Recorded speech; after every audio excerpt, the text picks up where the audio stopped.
Hello students, this is the second video of this chapter 1.2 features of democracy. तो democracy की features क्या होते हैं इस वीडियो में हम जानेंगे। We have started with the simple definition that, तो हमने बहुत ही एक सिंपल डिफिनेशन से स्टार्ट किया था। Democracy is a form of government in which the rulers are elected by the people. Democracy ऐसी सरकार होती है जिसमें रूलर्स पीपल के द्वारा चुने जाते हैं, यानी पब्लिक के द्वारा इलेक्ट होते हैं। दिस रेजेज मैनी क्वेश्चंस, ये डिफिनेशन देखिए बहुत सारे क्वेश्चन उठाती है। तो कौन कौन से क्वेश्चंस इस डिफिनेशन में रेज हो रहे हैं? ठीक है, who are the rulers in this definition. अब इस डिफिनेशन क्या है कि रूलर्स कौन होते हैं।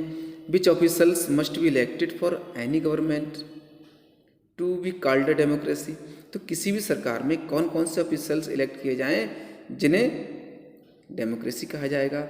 विच डिसीजंस में be taken by non elected officers in democracy. तो डेमोक्रेसी में तो नॉन इलेक्टेड ऑफिसर्स के द्वारा कौन कौन से डिसीजंस लिए जाएं। What kind of elections constitutes a democratic election. तो किस तरह के इलेक्शंस डेमोक्रेटिक इलेक्शंस होते हैं। What condition must be fulfilled for an election to be considered democratic. तो इलेक्शंस डेमोक्रेटिक माने जाएं इसलिए कौन कौन सी कंडीशंस होनी चाहिए। हु आर द पीपल, तो पीपल कौन होते हैं जिनके द्वारा गवर्नमेंट इलेक्ट होती है। तो ये कुछ क्वेश्चंस थे। आगे अब जानते हैं कि फीचर्स डेमोक्रेसी की फर्स्ट फीचर यहाँ पर है major decisions by elected leaders.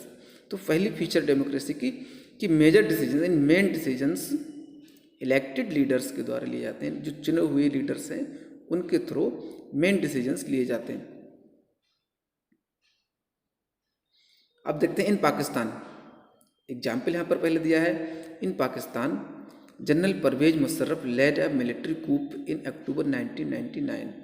तो पाकिस्तान में अक्टूबर 1999 में जनरल मुशर्रफ ने एक मिलिट्री कूप किया, यानी कि मिलिट्री पूरे दल के साथ वो सरकार पर हावी हुए। He overthrow a democratically elected government.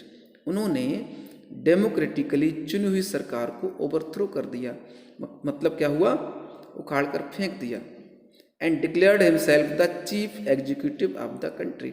और उन्होंने खुद को चीफ एग्जीक्यूटिव डिक्लेयर कर लिया, यानी कि खुद देश के हेड बन गए और जो डेमोक्रेटिकली चुनी हुई सरकार थी उसको हटाकर फेंक दिया अलग। और किस तरह उन्होंने ये सब किया, आर्मी के बल पर। आर्मी के हेड थे वो, परवेज मुशर्रफ आर्मी चीफ थे देश के।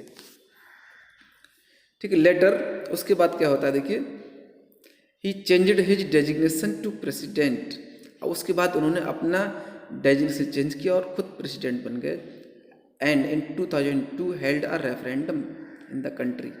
अब 2002 में 3 साल सरकार चलाने के बाद 2002 में उन्होंने एक ऐसा रेफरेंडम हेल्ड किया। रेफरेंडम क्या होता है, एक आदेश पत्र जारी किया that granted him a 5-year extension, जिससे कि उन्हें 5 साल का एक्सटेंशन और मिल जाएगा, यानी 5 साल वो सरकार में बने रहेंगे। Pakistani media, human rights organisation and democracy activists said that. तो पाकिस्तानी मीडिया ने और ह्यूमन राइट्स संगठनों ने, डेमोक्रेटिक कार्यकर्ताओं ने ये कहा the referendum was based on.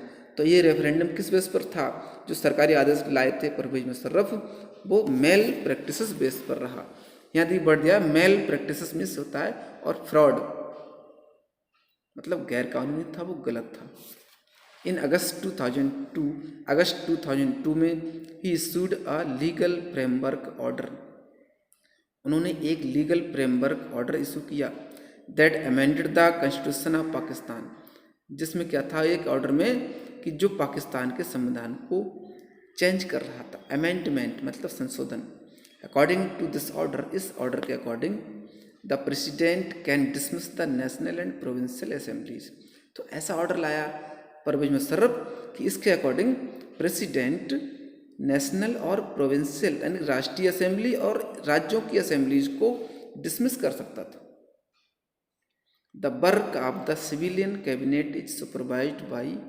तो सिविलियन कैबिनेट का वर्क नेशनल सिक्योरिटी काउंसिल के द्वारा सुपरवाइज किया जाता था, which is dominated by military officers, जो मिलिट्री ऑफिसर्स डोमिनेटेड करते थे।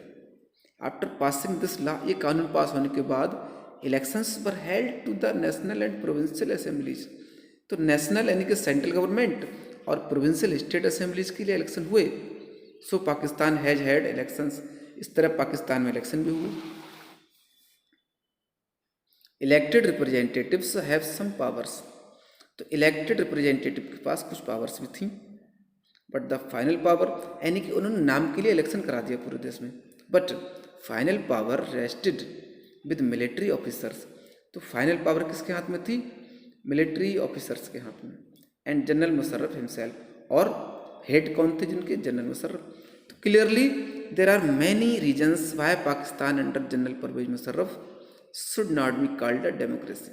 तो क्लियरली क्या है, बहुत सारे रीजन ऐसे रहे कि जिससे परवेज मुशर्रफ गवर्नमेंट को किसकी डेमोक्रेटिक गवर्नमेंट नहीं कहा जाना चाहिए था। But let us focus on one the of the, हम इस पर एक पर फोकस करते हैं। Can we say that the rulers are elected by the people in Pakistan? क्या हम कह सकते हैं कि क्या पाकिस्तान में रूलर्स पब्लिक के द्वारा इलेक्ट होते हैं? नहीं हुए ऐसा, not quite. People may have elected their representatives to the national and provincial assemblies. लोग नेशनल और स्टेट असेंबलीज में अपने रिप्रेजेंटेटिव इलेक्ट तो कर रहे थे, but those elected representatives were not really the rulers.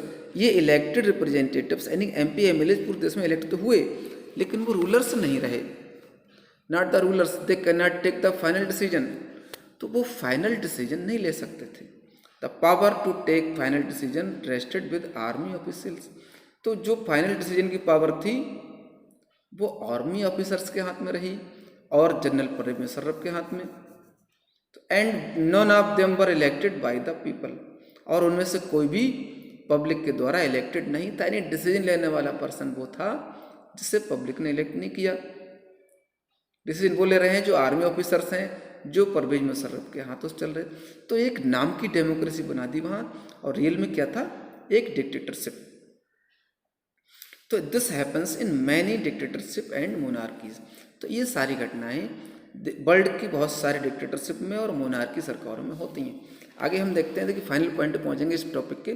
तो this gives us the first feature. तो ओवरऑल इस पाकिस्तान की कहानी से हमें पहली फीचर मिलती है, इन अ डेमोक्रेसी, डेमोक्रेसी में the final decision making power must rest with those elected by the people. तो फाइनल डिसीजन लेने की जो पावर है उनमें होना चाहिए जो पब्लिक के द्वारा इलेक्ट हों। यानी कि ऐसा मिनिस्टर, ऐसा पावर रखने वाला पर्सन, ऐसा प्राइम मिनिस्टर या चीफ मिनिस्टर वो पर्सन होगा जिसे पब्लिक ने इलेक्ट किया है, वही फाइनल डिसीजन ले सकता है, अदर्स नहीं। जनरल मुशर्रफ खुद डिसीजन लेते थे, आर्मी ऑफिसर डिसीजन लेते थे जिनको पब्लिक ने नहीं चुना था, और पाकिस्तान में जिनको पब्लिक ने चुना था वो डिसीजन लेने का हक नहीं रखते थे। तो इस तरह गलत था। तो ये फर्स्ट फीचर हुई डेमोक्रेसी की कि major decisions elected by, decisions were taken by the elected leaders. अब यहाँ पर सेकंड वीडियो हम जानेंगे सेकंड फीचर्स ऑफ डेमोक्रेसी। ठीक है, डेमोक्रेसी की सेकंड फीचर क्या है? Free and fair electoral competition. तो चुनाव प्रक्रिया जो भी होती है वो फेयर होनी चाहिए। ठीक है।